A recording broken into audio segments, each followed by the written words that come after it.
Welcome back, guys, and we were on our episode 5 where we talked about schizophrenia, which is a mental health disease. We are still on mental health. Schizophrenia was a disease that was affecting the young generation. We said it is from 16 to 30. And now, ladies and gentlemen, maybe you have ever heard of dementia. It is usually for the old, where there is memory loss, there is confusion. You ever heard of somebody who forgot his keys? Dementia is beyond that, memory loss and all that. We'll be checking out on dementia. Make sure you keep on watching Pick TV, and this is Okoa Show episode 7. I'm your host, Thomas NJOROGE, and right direct we start with dementia. Dementia is not a disease, it's a syndrome. It is have different kind of causes, which we said one is overthinking. You find people having problem solving, social abilities to be with other people. Maybe you've ever met with an old person and maybe you give him some direction, or you give him some, you are talking and all of a sudden he's harsh, he's not able to resonate well with you. Or maybe you are on traffic and an old person is not giving you way and all that. You may have met of those people, and maybe they may had dementia as a syndrome due to their old age. So, and the common cause is Alzheimer's disease. This is a disease that it is people who are having dementia. 60 to 70% of them have reported to have this disease.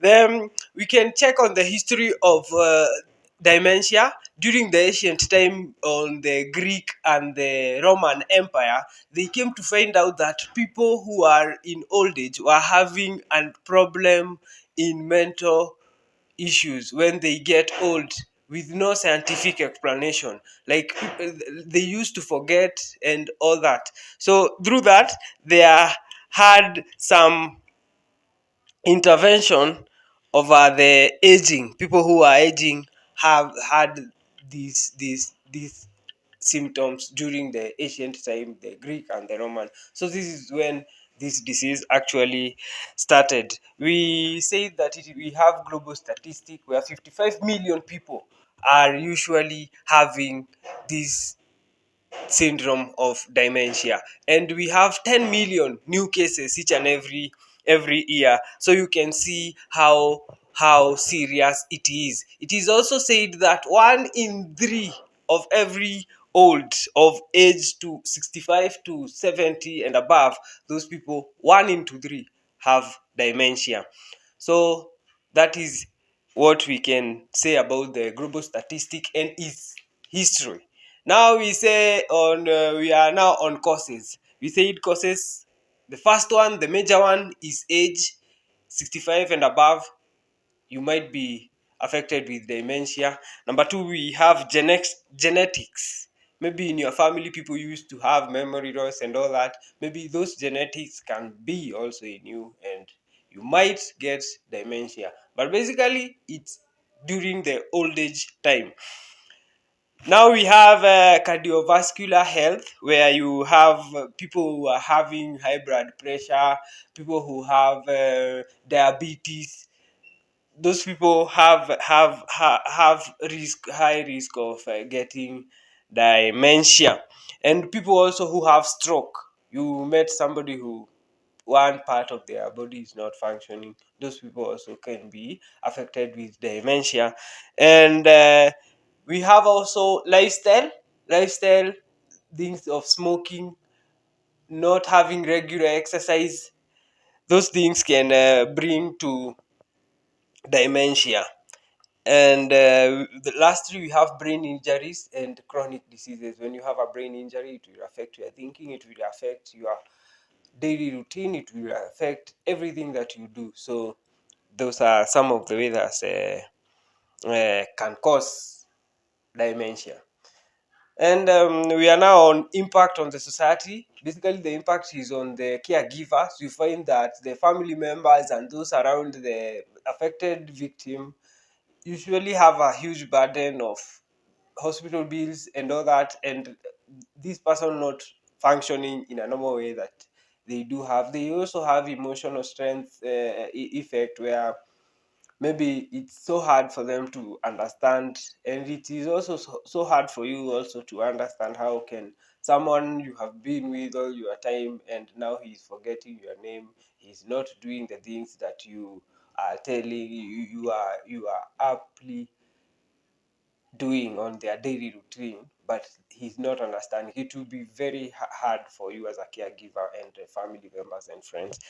So it is. We also have facing emotional and financial challenge, where we say there are huge hospital bills and health systems. The health system of maintaining dementia are so expensive, and you find some countries are not able to have diagnosis of dementia and long-term treatment in a better way. So it really affect our people and friends who are affected with dementia.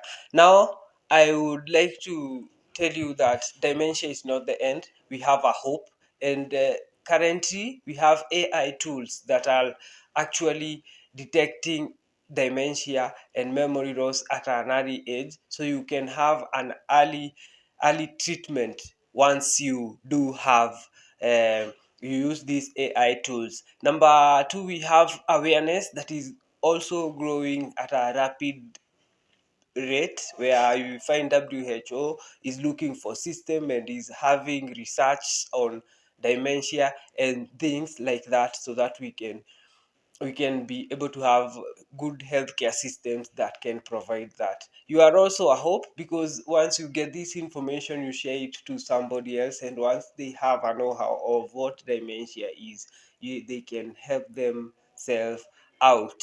And actually, that was what we are having hope on when it comes to research and healthcare. And also, you can change your lifestyle if you don't want to get dementia in the future or in your old age. Avoid smoking, have a good lifestyle like walking, exercise regularly, be socially engaging, because once you are socially engaged, you will have to interact with others, and things like moods and memory will be improved.